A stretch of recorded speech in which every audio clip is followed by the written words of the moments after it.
Hello, friends, foes, and everything in between. Thank you for joining us at this year's Multiverse fundraiser. This year, we are supporting Comic Books for Kids, an organization that gives age appropriate comic content to children in hospitals all around the United States. We have a special treat for you this year, an audio drama by author RJ Conte, who we want to thank for recording her short story Lucent Sylph for us. This is an exclusive event. It will only be available until February 2nd. That's also the period of time that the donation window is open to contribute to the 2024 Multiverse fundraiser for Comic Books for Kids. So go to themultiversefundraiser.com. It's F-U-N Raiser, fundraiser without the D, and hit that big old donate button in the middle of the homepage. We appreciate you so much. We appreciate our author. Please enjoy this recording of short story Lucent Sylph. RJ Conte for my two Lucent Sylphs. Lucent Sylphs, the otherworldly pet for the 24th century American. Own a translucent glass fairy that can sit in the palm of your hand. Own one of these fragile little beings, and you set yourself apart from everyone else. I shuddered when I saw my former friend Josiah showing off his new Lucent Sylph at school at the beginning of the quarter. She sat there, crystal clear, pulsing heart and veins clearly visible beneath her see-through hard skin. Wings as solid as a thin sheet of glass, she eyed the ogling classmates with something like forced apathy, but I suspected she was nervous as well. "Put her away," I murmured for Josiah's ear alone. "You of all people can't handle a Lucent Sylph." Josiah ignored me. "Want to hear her name?" he asked the crowd. "You named her?" I exclaimed. She was doomed. Josiah motioned to me. "Lucas, my man, sounds like you want to know. It's Nissa." Nissa. I swallowed hard. She looked at me. She turned her tiny, thumb-sized head and gazed at me, her eyes fathomless and deep. She could tell I feared for her. Emotions were not safe around these creatures. Josiah had no self-control. She would die. Lucent Sylphs sell themselves into slavery. It almost always means their death. It's just a matter of time. Just under 1 million Lucent Sylphs pop through our atmosphere every year. They begin their search to find our dimension when their failed economy meant certain death for a large portion of their population. They succeeded in reaching us 2 years ago, and their open hands and bowed necks, as well as their unique and delicate beauty, won them instant favor with the populace. The Lucent Sylph's land of Sylpha is nearby in terms of coordinates on a map, but unreachable in all ways, a completely different dimension. The portal is located in the Field of Sylphs, 4 or 5 hours outside of Denver, where I live.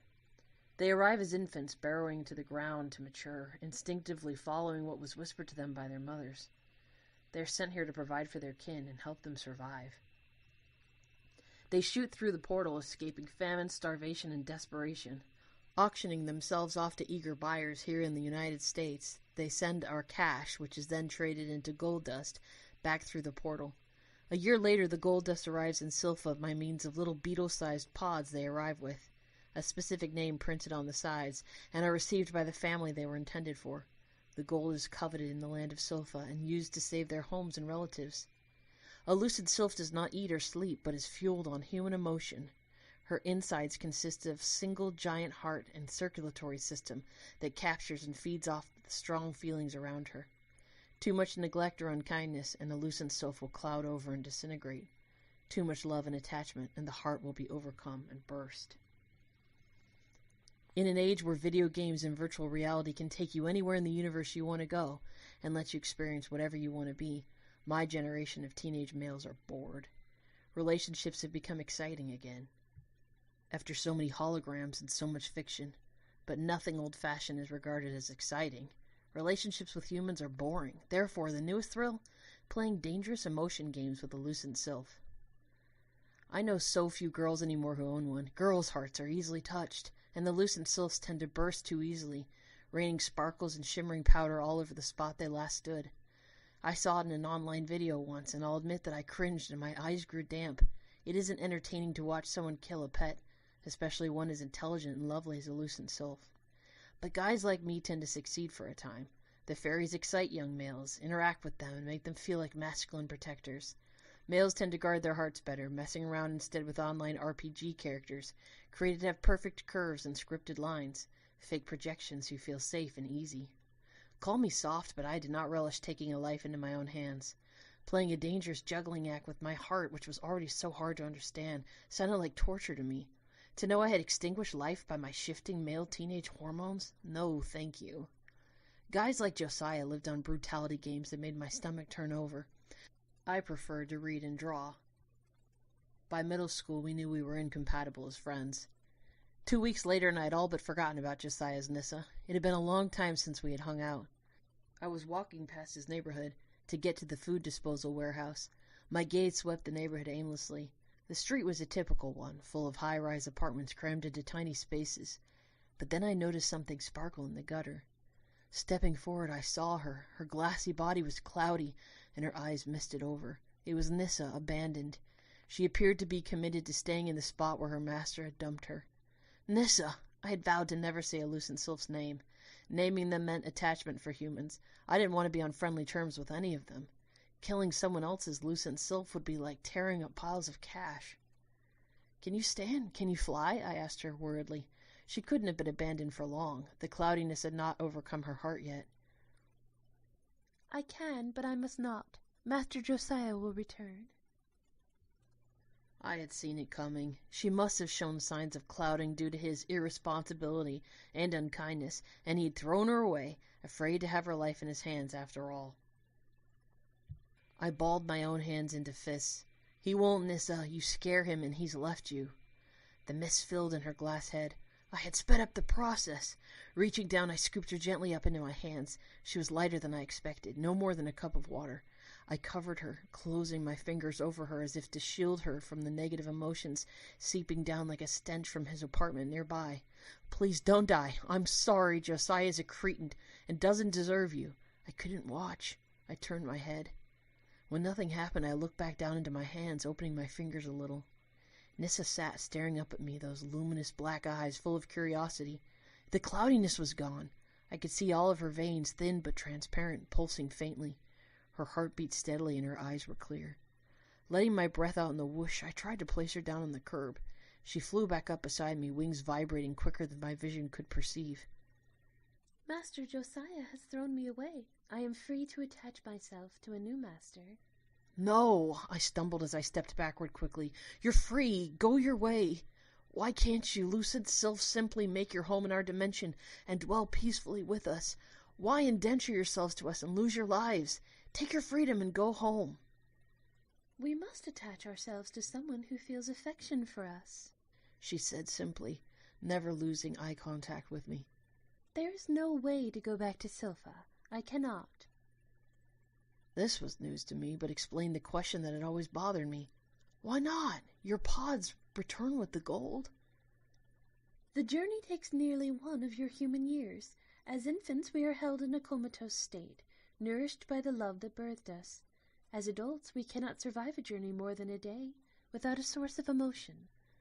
This was the reason the rest of the world could not get their hands on the Lucent Sylphs without traveling to our country and picking them up in person.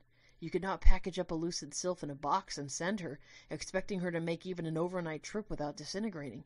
We were the envy of the world these days, our sylphs bolstering our economy and making us a world power once more. Hordes were knocking at our borders, applying for travel visas and looking for an excuse to enter. "When we are first born, out of a moment of deep adoration, our mother sends us away in our infant state, choosing at birth that we will be saviors of our families. We crystallize like your butterflies, and in just over a year we mature into the adults you see now. Your atmosphere hits our full-grown hearts, and we feel that we are starving. This sent us to find you humans to keep us alive. Those that are not sold quickly despair and die." "I don't know how to control my heart. You can't stay with me," I insisted, putting my hand up to block her from my sight. "Then sell me again. I will be yours until you find a buyer. I am sure you would like the money." The thought of placing her in the hands of someone like Josiah pained me even more. With a sound of fluttering that was barely audible, Nissa rose and did a graceful swan dive in the air. "You already care for me," she observed. Cursing, I bowed my head. I don't want to do this. She swooped in close and landed delicate feet on my shoulder. If you do not, you will feel regret, and your sadness will overwhelm me. I looked up, and indeed my troubled mind had caused some murkiness in her feet. Focusing on positive feelings toward her, I sent my thoughts forward, and the clouds in her feet dissipated as I watched. Until I find a buyer, I mumbled, and covered her with my hand. Holding her between my palms, I felt the beat of her happy heart, mine drumming its own rapid and excited rhythm. I loved too much. I am pathetic and weak. I'm a teenage guy. I cannot do this.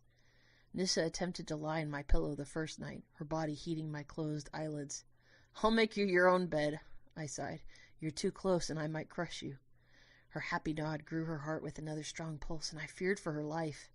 Plus, you're too warm, and I don't want you to annoy me, I added with a growl. It was a lie, and like I feared, it did nothing to shrink her heart. My words were meaningless if my emotions did not follow suit. There was no deceiving a Lucent Sylph.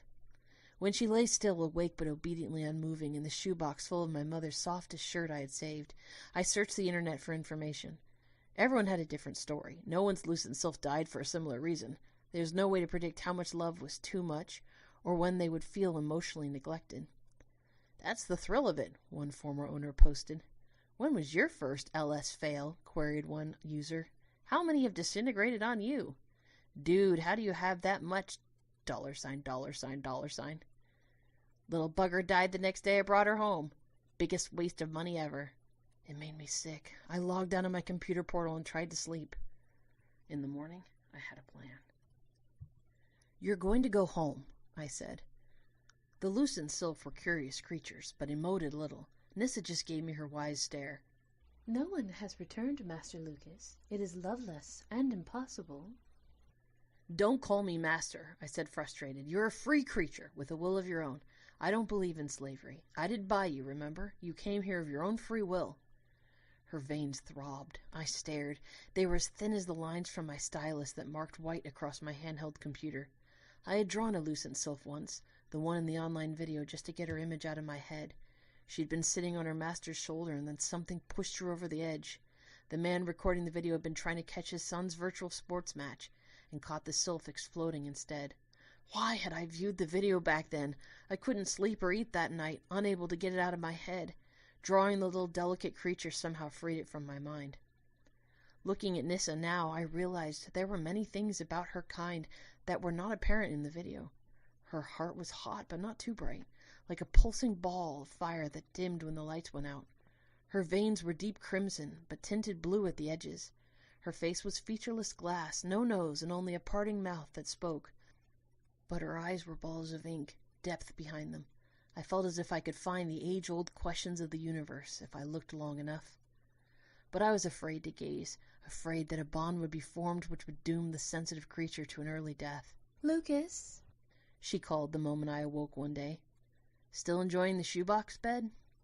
As soft as the field of Sylph where I came into my own, she replied, and I took it to be the greatest compliment she could give. The shirt is silk. It was my mother's. You speak of her in past tense, Nissa said simply, her voice always soft, delicate, and unemotional. She died. It had been 10 years. Taking a breath and stuffing my messenger bag with my assigned text handhelds for school, I didn't look at her. I was 6 years old. It was a long sickness. I stayed by her hospital bed many nights. She was quiet. I found myself talking about something I always refused to discuss. That scared me. It's just my father and me now. My father works late as a robotic bodyguard repairman. He comes home and watches the virtual television many hours into the night. He drinks. He's angry a lot. We avoid each other as much as possible. And you are gentle like your mother. She was astute. I shrugged, embarrassed. Tell me about your world over breakfast. I hurried to grab a piece of toast. Slathering it with jam, I watched her hover in the air. You had a mother, too. Are you all female? She cocked her head. We do not have a sex, but all look more or less as you see me. Your kind tends to associate us with your female gender. But not every Lucent Sylph looks exactly alike. One can tell his own apart from another, I argued, taking a bite of the sticky jam bread. We are not all the same. You are asexual, I mused. You're born from one Lucent Sylph? Two aren't needed to come together? I do not know what you mean, she replied. But yes, we are born of one alone. Love is the atmosphere in Sylpha. Love created the land. We have no oxygen, no gravity, no plants, and no food. We have our homes and our skies full of color. We have communication and learning. We have endless stories. We live 200 of your years. Then why the poverty? Why come find us in our gold and sell yourself? I scrubbed my hands with a damp rag to remove the last traces of jam. We are crowded. Our sun, or center of love, extends only so far. When the reaches of love end, we turn to dust and blow away. Homes within the boundary cost all one has. Many live under the elements, in cold and heat. We have no body over there, but are much more substantial in our emotional form. Why the delicate balance? Why aren't we allowed to care more about you here on Earth? Or why can't we box you away and protect you? And how is an atmosphere made up of love? I can't comprehend it. I lingered, not wanting to leave her, my bag thumping against my bouncing leg. I wanted to ask every question I had ever pondered in the hours I could not sleep, listening to the wail of the virtual television below me, knowing my father wished I had died instead of my mother, knowing he could not love me, feeling alone and wondering how a Lucent Sylph must feel, having been sent away, only to die. You must think of it as oxygen. Too little, and you humans suffocate. Too much, and you cannot bear its weight. The balance must be precise. It is the same for us. We do not feed off of each other, as our own feelings cannot transfer into sustenance. But in Sylph, the center or sun of love exists brightly and keeps things in a natural balance. When we die there, naturally we are sucked back into it, and turned into life-giving love to sustain others. It is, truly, a circle of life. For so long we were too loveful. Many Lucent Sylphs were born, and too few died. We did not have enough love to extend the boundaries. Our overpopulation created despair, as Sylphs were forced out into the farthest reaches, where they starved and died. Sending great quantities of us to your dimension gives us something to barter with, gold, and keeps our numbers at a reasonable rate. That's so unfair for you, I cried. She glowed a little, but said nothing. If I go to school now and leave you in my room, will you be here when I get back? My voice shook in spite of itself. I was so very afraid. Your worry for me has given me strength, she replied, and her veins dilated in response to my aching chest. Shutting off my feelings as firmly as I could, I turned away from her. Have you ever used a holographic telephone? There's one on the desk with my caller ID. If you press it, you can reach me. I'll be able to see you and assess damage. Josiah abandoned me, and I did not die. There was no bitterness in her voice, only fact. You should not worry about a day of classes. Do not come out of my room. My dad sometimes stops by for lunch. Don't let him see you. Not only will he mock me, but he despises fragile things. I dropped my voice to a whisper. Because of my mother. I chose to look back against my better judgment, and we made eye contact. Goodbye, Nissa, I murmured. Goodbye, Lucas. Her chest burned bright. Not even staying to play, Thistle? We stood in the rec room at the back of the school. The shiny white virtual reality portals glistened with sweat, smoke, and flashing lights. Lucas, you have to be Josiah, Megan whined. He keeps saying he's slain more dragons than our entire class. Josiah had all the girls. They flocked to him for his gaming power. His virtual muscles enticed them. He wouldn't even be worth my time, I called back. I was in a hurry to get home. Nissa had not called, but I wasn't even sure she would if she needed to. The Lucent Sylphs didn't seem to have a very strong sense of self-preservation. Lucas Thistle, Josiah roared, lifting his opaque goggles off of his red-rimmed eyes. He lifted his gloved finger, yanking the wires along with him as he pointed at me. Resident girly man. He turned to Megan and the other girls. He's been too chicken to play me for some time. You wish, show-off. I'm not wasting time beating you to a pulp. I raised a hand and sent a frigid smile their way. Sure, let me be chicken. Just let me go. Megan looked disappointed. She was eyeing me.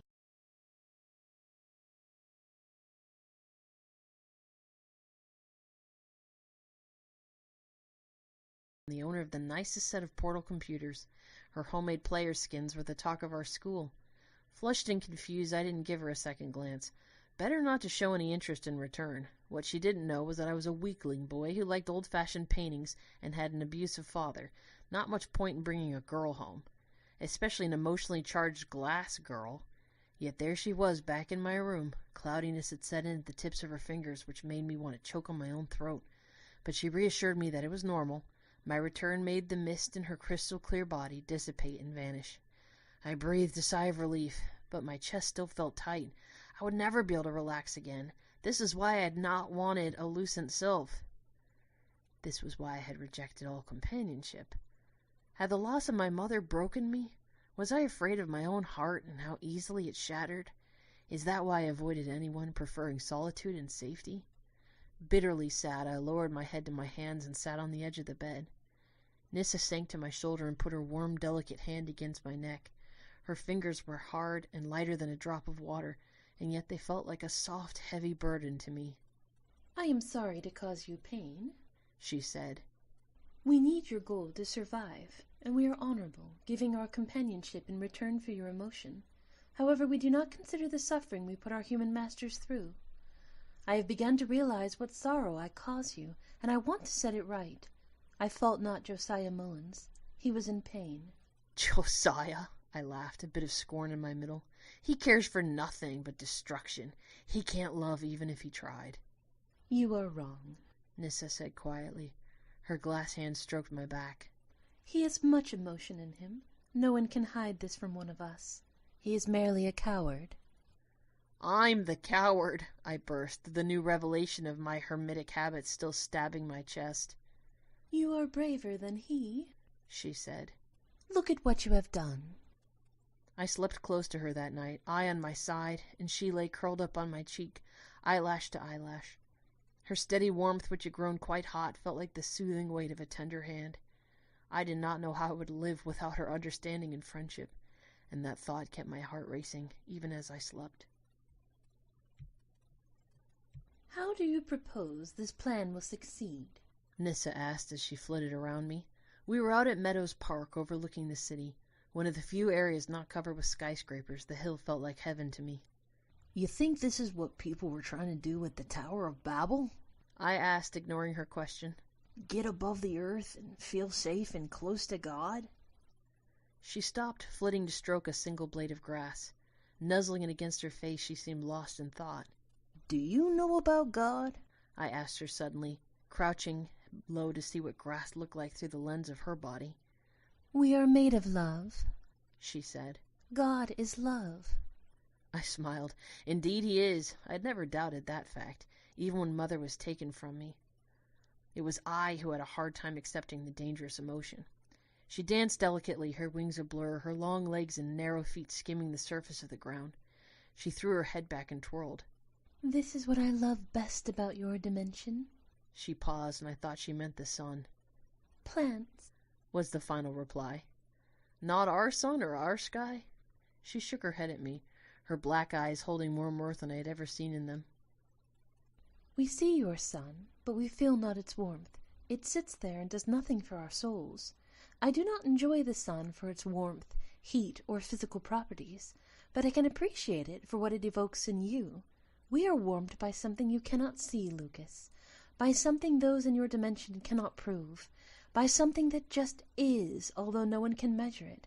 In my dimension it takes form, and you see me here before you now." "Is that why I can see through you? Is that why you're so small? Is that why you seem like a reflection in a mirror and I can hardly believe that you're alive?" She did not answer, but continued her dance, captivating me. I should take her outside more often. Red filled her body, and her heart seemed to flame up. She came to a halt in the grass and looked up at me imploringly. "Think about the death of your mother, if you would like me to live. Think about giving me away.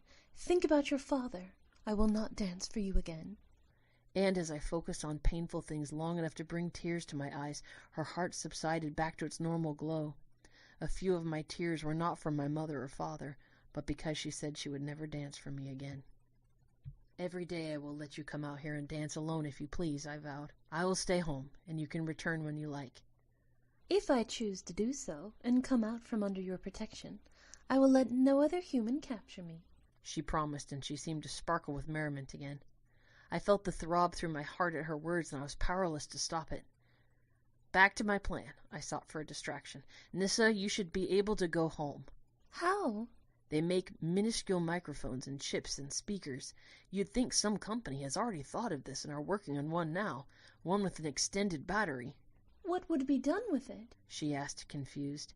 I could supply you with a tiny recorder that plays my words of love to you over and over again as you travel. Nissa's eyes flashed for an instant, and she seemed to wince in pain.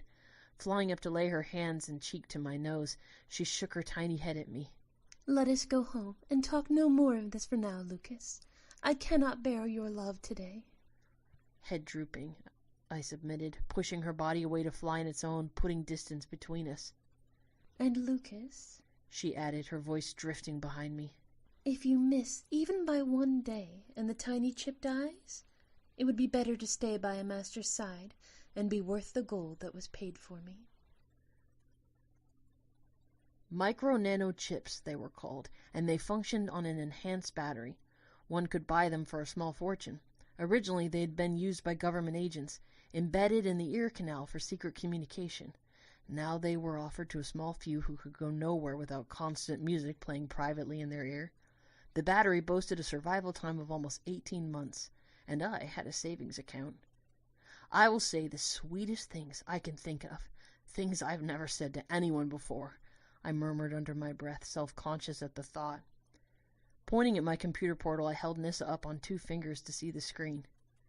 What will you use to return me? I cannot fit into the pods we use to send back the dust. What are they made of? I questioned eagerly. My fingers flew over the air in front of my screen, connecting with keys only my special goggles could see. Sure enough, someone had dissected a pod, devastating the Lucent Sylph who arrived with it. Without a means for sending back gold, her life had been wasted and she had disintegrated instantly, her distress so cruel that I could only shudder. Her death will not be in vain, I declared. The pod was made up of a simple element that most resembled iron. Easy, I said. Find an iron casing big enough for you and the chip. Nissa's tiny hand stroked the tip of my finger. She had become very affectionate these days, every brush of her body against mine like a thrill running through both of us. I loved her more with each tender touch, and her heart responded to the emotion I extended. How long had it been since anyone touched me, anyway? I wanted to protect her like my own body forever. But I had to give her up, and soon. I could tell, in the sustained enlargement of her veins, that I was teetering on the brink. She was my closest friend. We went to the hill often, although she never took me up on the offer to dance alone.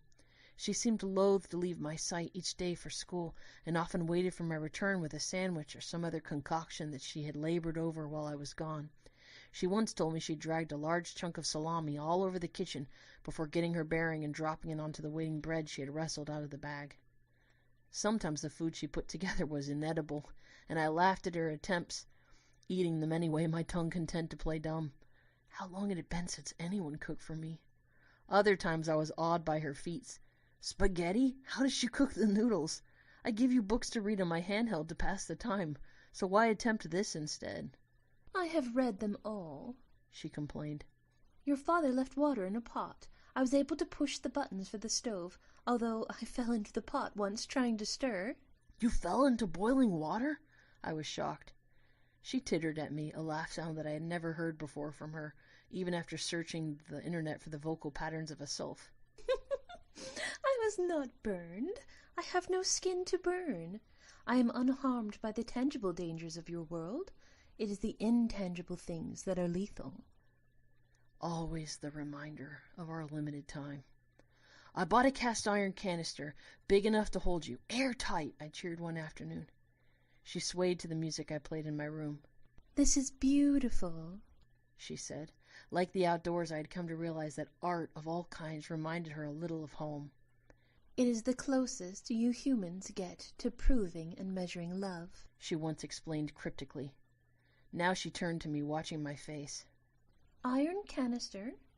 Airtight matters not. I do not breathe. But what is the atmosphere like traveling through the portal? Could it harm you? No. and she was back to swing, seated on my desk, her hand resting in mine. I wonder if I could hold it, I mused playfully. I turned my palm over and tried to grasp hers, but it was almost lost deep inside of mine. I will do this instead, she offered, and lay face down across my palm, extending to grasp all of my fingers in a full-body hug. She looked up at me, almost coy, pleased with herself. I was reading her subtle personality better these days. I love you, I wanted to say. It was on the tip of my tongue. I even opened my mouth. I know, she replied as if I had spoken. I love you too. Struggling to keep my heart cool, I confronted her. Isn't that a death wish? Can you love too? It does me no harm to love you. I cannot feed or harm myself with my own thoughts. It is only yours that nurture me, so I am free to love you with the full breadth of my heart. I looked at her and flushed miserably, my eyes boring holes into hers. She doubled over, her body full of blood-red color. Panicking, I flung her from me. She went careening about my room, her wings as rapid as bullets. I let myself out of the house and ran to the hill at Meadow Park. I was a coward for leaving her to suffer. I was a coward for not letting her go sooner. If she was still alive when I returned, she needed to go. We took the bus, Nissa hidden in my shirt pocket, warming a spot against my chest. It was a long day's ride. Overcome with what we were doing, I said very little. When we arrived, I was aghast at what we found. I warned you of this. The field of Sylphs is heavily guarded by your military. How are you going to get through? Nissa asked the question I did not want to answer. People show up wanting to donate gold dust all the time and trying to get close to the portal, I reassured myself. No one ever lets them do it, though, because of the stupid buyer-seller market we've created. Americans are greedy, and you give us what we want. She raised her head and pointed her eyes upward. Your charity would not have been honestly earned. Nor would it arrive in a pre-marked pod. It would be rejected. We have our honor. Nissa seemed to grow 4 inches after her grand speech. She held her chest high. Does the gold keep its physical state over in Sylpha? She stared at me, patient with my questions. Nothing has a physical state in Sylpha, but the emotional property of gold is the closest to our life-giving love. It is a copycat, but it suffices. The fascinating thing was that a scientist had assessed the exploded sparkly dust of an emotionally overwhelmed Lucent Sylph, and the elemental components were indeed closest to gold in raw form. So gold is love, eh? I smirked.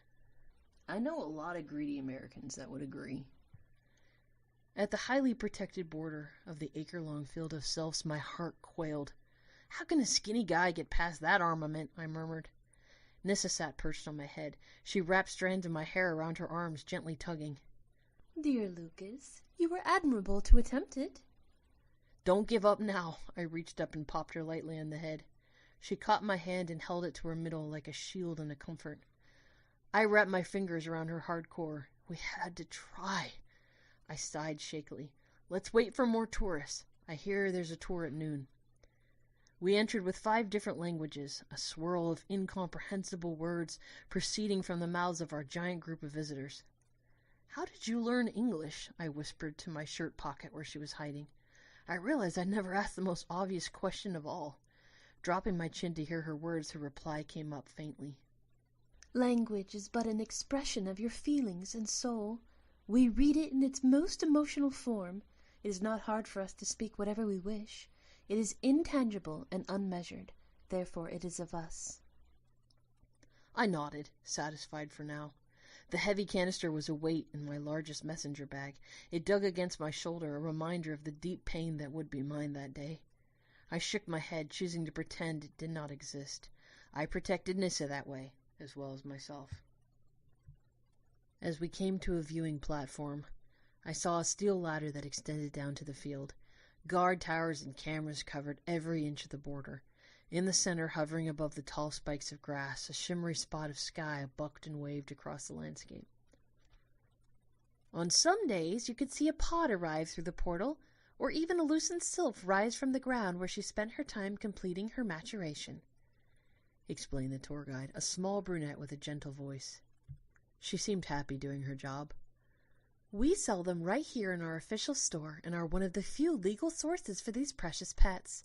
Of course, you need to be 18 years or older to buy one. They are sold cheaply on the black market, but are usually already clouded over from mistreatment. Many do not survive long enough to bond adequately with you. That's why it's illegal that way. The tourists perked up, excited. Some had come to buy. Their clueless enthusiasm pained me like it always had. How many do you have today? A larger, balding man asked in broken English. I am not allowed to tell you until the end of the tour. If I did, there would be a mass stampede. As you know, we have to sell them every day. They go quickly. The first tourist groups of the day are the ones who go home with the Lucent Sylphs. The guide explained things honestly, but her words implied a scarce supply. Antsy and overeager, the tourists began crowding her for more information, a couple of them breaking away from the group and making a run for it. She called after them, distracted. I don't think I was supposed to say that. I'm new and I messed up. Wait! I took my opportunity to duck down the ladder, crouching on a small platform below the rungs, away from the group, yet also out of view of the cameras. I opened my bag. Gingerly lifting out the heavy canister, I pressed the face of the chip taped securely to the inside. I could hear my words begin, soft and rhythmic, reverberating gently off of the canister walls. Nissa was too bright, and her heart was too large. She'd been more luminescent than ever since the bus. Will leaving me bring your heart back down in size? I asked, worried. It might, but Lucas, she began. We don't have much time, I reminded her. Any moment now they'll realize I'm not in the group. You need to get inside and brace yourself. I will seal it up, and then I only have to run and throw you into the rippling air before I'm caught. What will happen to you? She asked. She sounded concerned. Probably a slap on the wrist. I'm sure I'm not the first person who attempted to throw something into the portal. I don't think anyone's made it, though. That is not true, she whispered. Her voice was too soft. Her veins bulged inside of her glass body. What isn't true? I lowered my voice. Someone else made it through?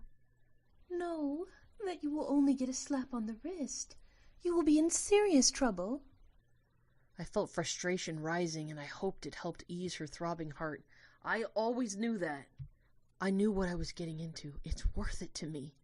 I held her to my shoulder, hugging her as gently as I could. You're gonna make it, Nissa. She was so hot to the touch, her body felt like it could burn my hand. I lowered her quickly into the canister. I said nothing more, as there was nothing more to say. A drawn-out goodbye would endanger her further. Only a few more minutes, and then the devastation of our separation should shrink her heart back to its normal size, like a deflated balloon. I just hoped that the recording would bolster her strength. She looked at me from inside the canister and cocked her head at the sound of my recorded voice. I was saying something about, you are the most precious, most beautiful thing I have ever known, and my heart beats only for you. I flushed. I recorded it that day. I forced you to go outside and wait. Couldn't have you around to hear it, or would have killed you for sure. Now hurry. She looked at me for an instant, and I panicked. I tried to close it up hurriedly so that I could fling it from me as quickly as possible. Her hand reached up and stopped at the lid, little cracks forming on her fingers. No, you can't, I babbled, terror filling my vision. She was red all over, and the cracks spread down her arm. Her whole body pulsed like she was a single heart. If her mouth and eyes could smile, they did then. Unfortunately, you could not prevent this, she said, her voice as smooth and soft as trickling water. I would have died in the portal regardless, without the source of your emotion, but I was hoping to survive until you sent me away. Yet the very act of you sacrificing so much for me is overwhelming me sooner than I expected. That's not possible, I roared, tears flooding my eyes. You love me enough to send me away. I should have kept you then. Why didn't you tell me it would kill you? She lowered her cracked hand. The fissures were forming all over her body. I wanted you to assume you had succeeded in sending me home. Keeping me would have killed me as well eventually. Your love is vast. I sobbed and tried to clear my eyes so that I could see her. Tears should not blur my last view of her. You can still go. Don't talk any more. You're still alive. I'm throwing you away now. I'm getting rid of you. I hate you. Don't you see? While my mouth spit out the vile words, my heart rang true. I could not lie to a Lucent Sylph. Nissa's eyes were bathed in an inner light, soft and deep. Instead of dying in private, I dare to confront you now. Let me speak while I still am able, while I have this chance. Lucas, I have lived the happiest and best of lives. I have learned to intensely love you, and to be loved in return. I will throw you away now, I threatened, shouting, not worrying if anyone heard and stopped me. She blocked the lid once more, her grasp strong, mine weak with anguish. I do not want you to remain unchanged by what you have been through. What I'm about to leave you is my love, melted down. Do something with it. You have the most beautiful heart of any human I have heard tale of. Do not hide it away. Do not be afraid to love. God is love. Love like he loves. My weeping was loud and insistent when it happened. With a sound like breaking glass, Nissa shattered into a million pieces, each piece becoming sparkling, shimmering dust. The dust rained down on the insides of the canister, some floating out to rest on my nose and coat my hair. It sparkled, sang, and was full of multiple colors. It smelled of roses. It had a melody and a harmony that blended for an instant and was gone. It was the most beautiful display of art that I had ever seen. But she was gone. I love you. I love you more than my own life. My voice was intoning through the micro-nano chip. I silenced it, then held the glittery substance against my face and cried. 2 years later, with the help of my school teachers and some city leaders, I officially opened the first counseling center for grieving former owners of Lucent Sylphs. I discovered that there were many people suffering like myself, needing community and hope, needing closure and forgiveness, many who felt like murderers for their hand in killing the beings they had grown to adore, many with a story of pain and hopelessness. I found that I had a gift of comfort and of sympathy. This was something I wanted to do for the rest of my life. We can't stop the Lucent Sylphs from coming in droves to our world. We also can't stop them from being bought or sold, and we can't stop them from dying. But we can provide healing and care for those who had attempted to own one, who had peeked into the heart of these magnificent creatures, who had felt the devotion and loyalty, grace and affection that they freely gave without care of their life. Together, we can be love for each other. The end.